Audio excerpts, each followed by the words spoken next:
Hello dear students, SP education hub में आप सभी लोगों का बहुत बहुत स्वागत है। आज मैं आपको मैट्रिक्स चैप्टर कराने जा रहा हूँ।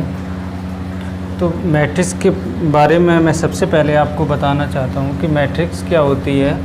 मैट्रिक्स देखिए, आपके जो बुक में मैट्रिक्स चैप्टर है वो आपको मैट्रिसेस लिखा हुआ है, मैट्रिसेस लिखा हुआ है।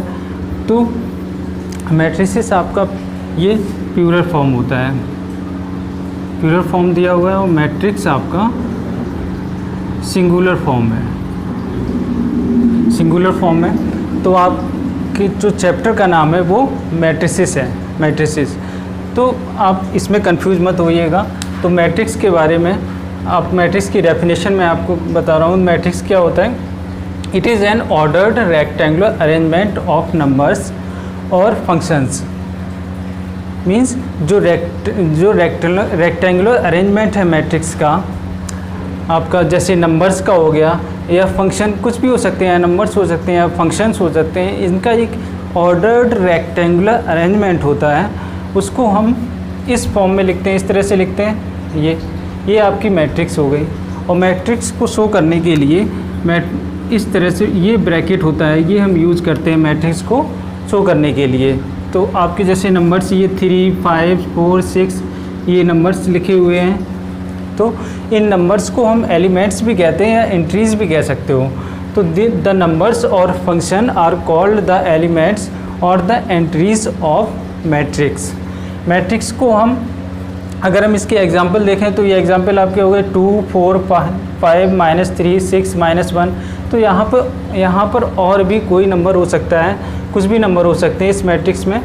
तो इस मैट्रिक्स में भी इसी तरह से, जैसे 10x यहाँ पे एक फंक्शन है, 3 + sin x ये भी एक फंक्शन हो गया, देन cos x। तो यहाँ पे हम शो हो रहा है कि ये जो मैट्रिक्स है ये एक फंक्शन के फॉर्म में कन्वर्ट है।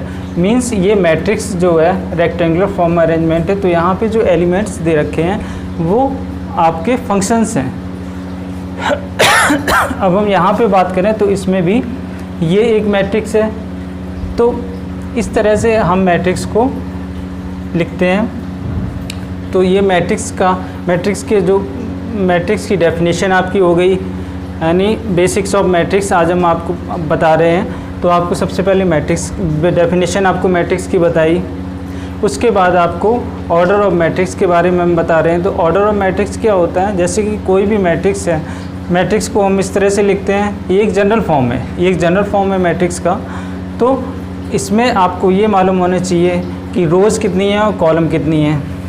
तो इसमें इस मैट्रिक्स में ये आपकी रोज़ हो जाएंगी, ये आपकी रोज़ होती है, और ये आपके जो आपके इस तरह से हैं ये आपके कॉलम्स हो जाएंगे, ये आपके कॉलम्स हो जाएंगे। तो number of rows and number of column आपको मालूम होना चाहिए। कोई भी मैट्रिक्स है उसका ऑर्डर m/n होता है। ये रो को शो करता है और ये कॉलम को शो करता है। कितनी रो हैं, कितने कॉलम हैं, ये उसको शो करेगा। तो कोई भी मैट्रिक्स है m/n ऑर्डर की होती है। तो रो एंड कॉलम अगर हम सपोज कोई मैट्रिक्स लिखते हैं 2, 3, 4, 5, तो इसमें रोज़ कितनी है? ये रो 1 है, ये रो 2 है। कॉलम कितने हैं? Column 1, column 2। तो इसका अगर हम ऑर्डर देखें तो ऑर्डर क्या हो जाएगा? 2 रोज़ हैं तो 2/2। अब अगर हम और कोई मैट्रिक्स लिखें 1, 2, 3, 4, 5, 6। अब इस मैट्रिक्स की अगर हम बात करें तो इसमें रोज़ कितनी है? 1, 2, 3। कॉलम कितने हैं? 1, 2। तो इसका क्या ऑर्डर हो जाएगा? 3/2। इस मैट्रिक्स का ऑर्डर हो जाएगा 3/2। अब ये तो एक जनरल फॉर्म हो गया कि m/n ऑर्डर की एक मैट्रिक्स है।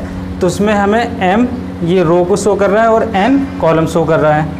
तो इसकी डेफिनेशन क्या बनी? If any matrix having m rows and n column is called a matrix of order m/n। तो किसी भी मैट्रिक्स को हम देखते ही बता सकते हैं कि इसमें इसका ऑर्डर क्या है, इस मैट्रिक्स का। अब जैसे इस मैट्रिक्स की बात करें, इस मैट्रिक्स की, तो इस मैट्रिक्स का ऑर्डर क्या हो जाएगा? इसमें देखो रोज़ कितनी है? 3, कॉलम कितने हैं? 2। तो इसका ऑर्डर कितना हो गया? 3/2। अब इस मैट्रिक्स की बात करें, इसमें रोज़ कितनी है 2, कॉलम कितने हैं 3, तो रोज़ कितनी है 2, कॉलम कितने 3, तो 2/3 इसका ऑर्डर हो गया। अब इसमें देखें तो इसमें कितनी रोज़ है 1 2 3, कॉलम कितने 1 2 3, तो इसका ऑर्डर क्या हो जाएगा 3/3। तो इस तरह से किसी भी मैट्रिक्स को हम देखते ही बता सकते हैं कि इसका ऑर्डर क्या होगा। अब इसमें जैसे किसी भी मैट्रिक्स से हमें पता करना है कि इसमें नंबर ऑफ़ एलिमेंट्स कितने हैं, तो नंबर ऑफ़ एलिमेंट्स पता करने के लिए आप क्या करो, जो आपके रोज़ एंड कॉलम है उनको मल्टीप्लाई कर दो। अब अगर हम इन दोनों को मल्टीप्लाई करें तो कितना आ गया 6, 3/2 6 हो गया।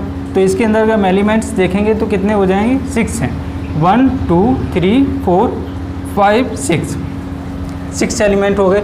अब इस मैट्रिक्स को देखें तो 2/3 मतलब 6 एलिमेंट हो जाएंगे, 2/3 मतलब 6, तो 1 2 3 4 5 6 एलिमेंट हो गए। अब इस मैट्रिक्स की बात करें तो इसमें कितने होंगे number, total number of elements 3/3 मतलब 9, तो 1 2 3 4 5 6 7 8 9, तो 9 इसमें एलिमेंट्स हो गए। तो इस तरह से हम पता कर सकते हैं कि ऑर्डर ऑफ मैट्रिक्स क्या है। मैट्रिक्स कोई भी मैट्रिक्स आप देख के बता सकते हो क्या ऑर्डर है, उसके अंदर टोटल नंबर ऑफ एलिमेंट्स कितने हैं। तो अब मैट्रिक्स के बारे में आपने सीख लिया, उसके बाद ऑर्डर ऑफ मैट्रिक्स के बारे में सीख लिया। अब उसके बाद नेक्स्ट टॉपिक है आपको टाइप्स ऑफ मैट्रिक्स।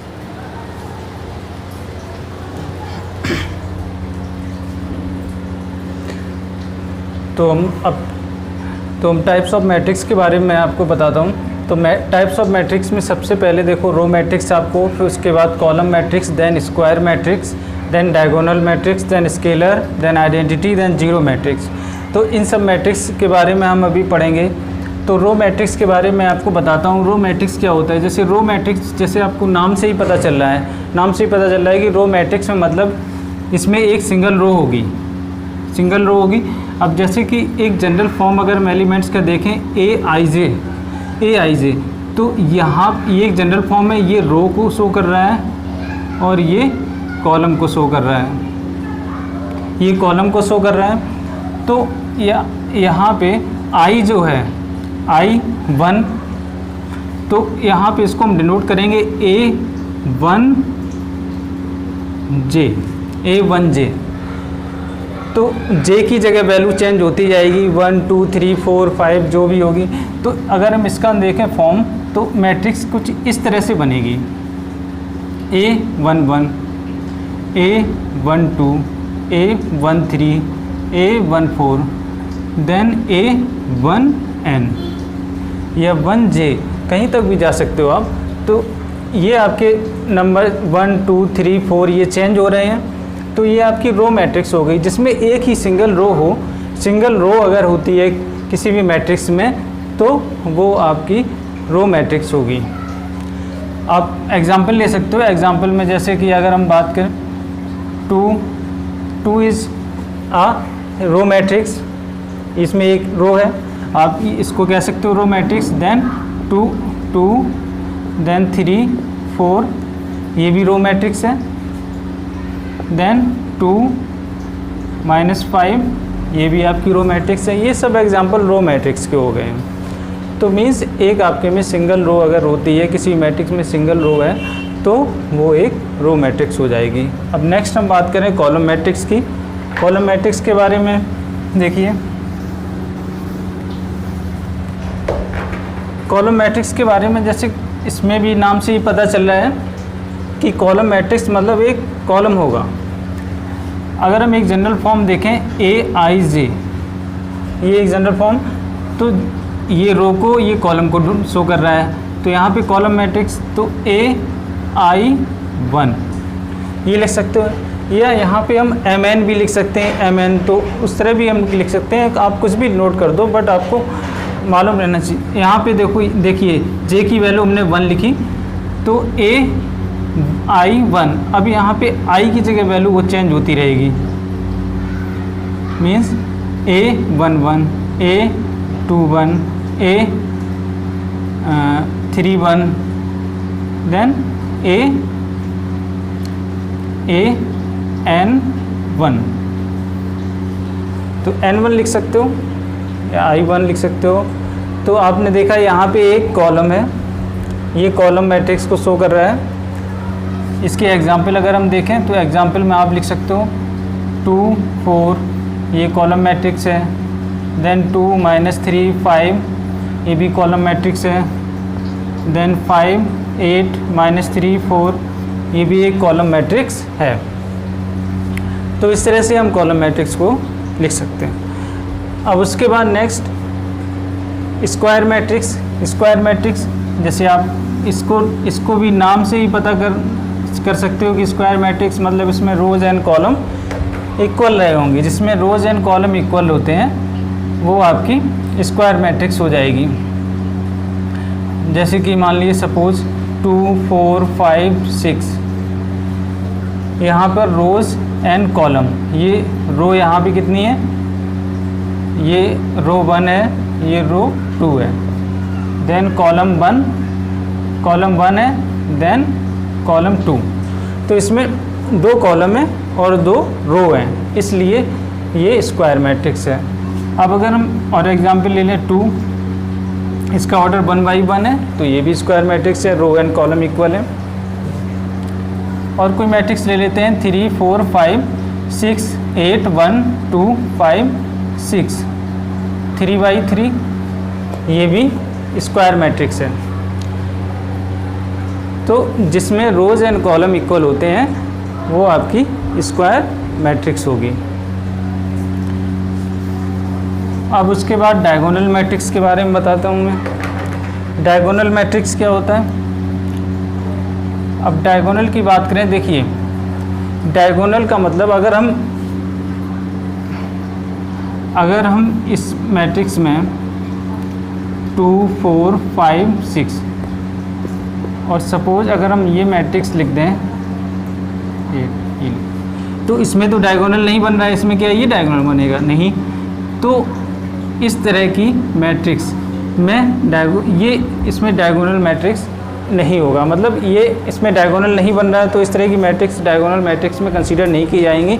और इसमें ये देखिए डायगोनल बन रहा है, तो मीन्स इससे हमें ये पता चला कि डायगोनल मैट्रिक्स जो होगा वो सिर्फ स्क्वायर मैट्रिक्स में होगा।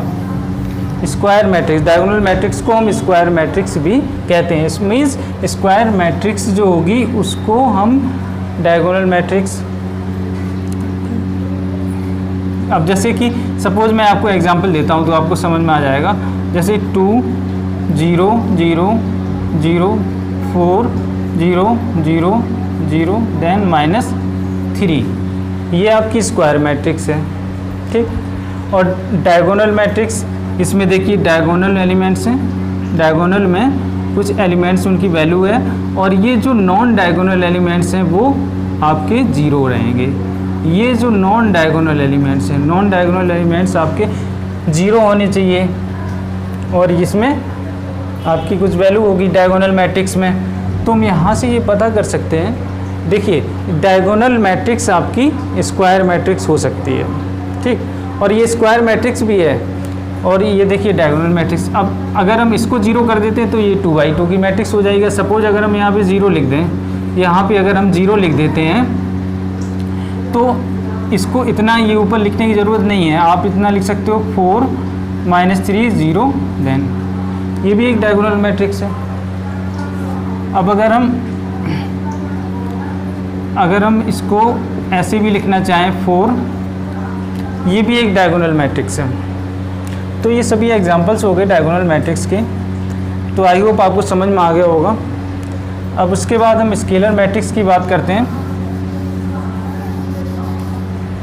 स्केलर मैट्रिक्स के बारे में अगर हम बात करें तो स्केलर मैट्रिक्स क्या हो जाएगी? स्केलर मैट्रिक्स में देखिए 4 0 0 0 4 0 0 4 देन 5 0 -5।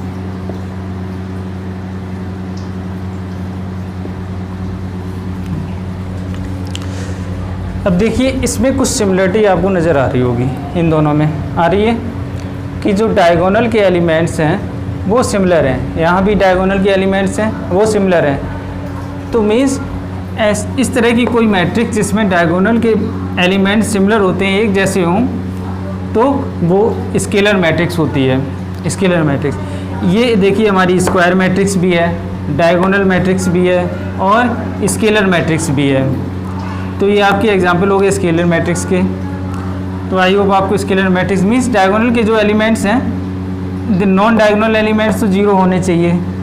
उसके बाद इसमें जो डायगोनल एलिमेंट्स हैं वो सिमिलर होने चाहिए, बस इसमें यही कंडीशन है कि सिमिलर होने चाहिए डायगोनल एलिमेंट्स, तो वो आपकी एक स्केलर मैट्रिक्स हो जाएगी। अब उसके बाद आइडेंटिटी मैट्रिक्स की बात करें तो आइडेंटिटी मैट्रिक्स क्या हो जाएगी, देखिए आइडेंटिटी मैट्रिक्स इसके कुछ एग्जाम्पल मैं लिखता हूँ तो आपको समझ में आ जाएगा। 1 0 0 0 1 0 0 1,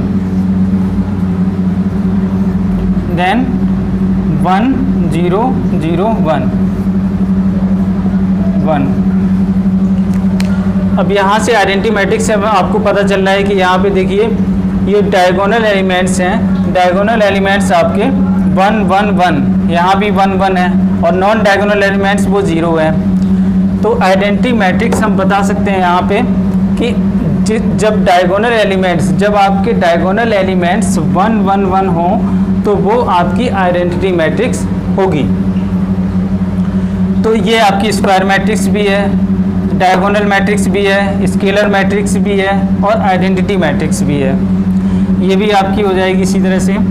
जीरो मैट्रिक्स की बात करूँ, जीरो मैट्रिक्स को हम नल मैट्रिक्स भी कहते हैं। तो यहाँ पे जैसे ये वैल्यू जीरो मैट्रिक्स की है, जितने भी एलिमेंट्स होंगे इस मैट्रिक्स में वो जीरो होंगे।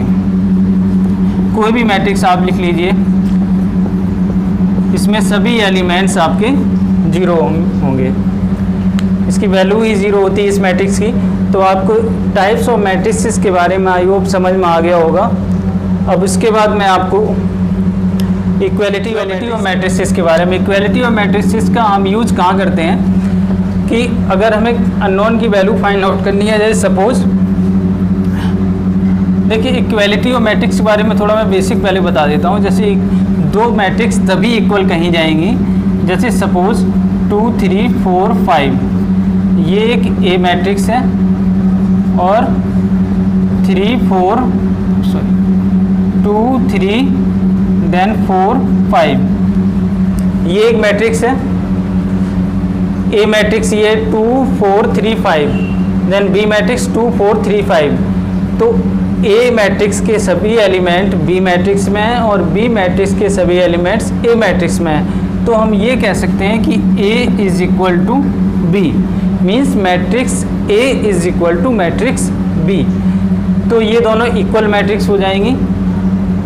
तो इसी तरह से इक्वलिटी ऑफ मैट्रिक्स के बारे में हम आपको बता सकते हैं। तो थोड़ा आइडिया आपको मिल गया होगा इससे कि इक्वलिटी ऑफ मैट्रिक्स क्या होता है। जैसे कोई अननोन की वैल्यू में फाइंड आउट करनी, जैसे मान लो suppose A B C D ये है, ये आपको दे दिया गया P मैट्रिक्स है और Q मैट्रिक्स आपको दे दी गई 5 3 4 6 ये, और आपसे कहा गया, आपसे बोल दिया गया कि P is equal to Q।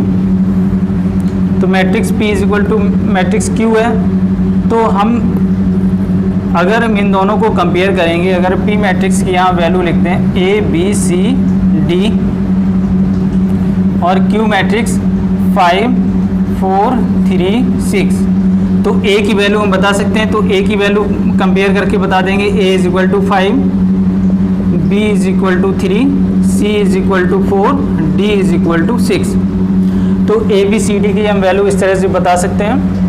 क्योंकि ये मैट्रिक्स दोनों इक्वल में है, इसलिए हम इनकी वैल्यू बाई कंपेयरिंग बता सकते हैं। तो अभी हम इक्वलिटी ऑफ मैट्रिक्स के बारे में एक्सरसाइज जो 3.1 है उसमें हम कुछ क्वेश्चन करेंगे, तो आपको और क्लियर हो जाएगा। इसका हम यूज़ एडिशन में, सब्सट्रैक्शन में, तो वहाँ से भी हम एक्स वाई जेड जैसे जो अननोन उसमें यूज हुए होते हैं उनकी हम वैल्यू फाइंड आउट करते हैं। इक्वलिटी ऑफ मैट्रिक्स का मतलब यही है कि दो मैट्रिक्स आपकी इक्वल होंगी और इक्वल करके उनकी हम वैल्यू फाइंड आउट कर सकते हैं। तो ये आज हमने ये बेसिक्स पढ़ा मैट्रिसेस के बारे में। तो इसके बाद हम 3.1 एक्सरसाइज कंप्लीट करेंगे, उसके बाद फिर बेसिक्स करेंगे और फिर 3.2 एक्सरसाइज करेंगे। कुछ बेसिक्स जो 3.2 एक्सरसाइज से पहले होते हैं वो हम कंप्लीट करेंगे।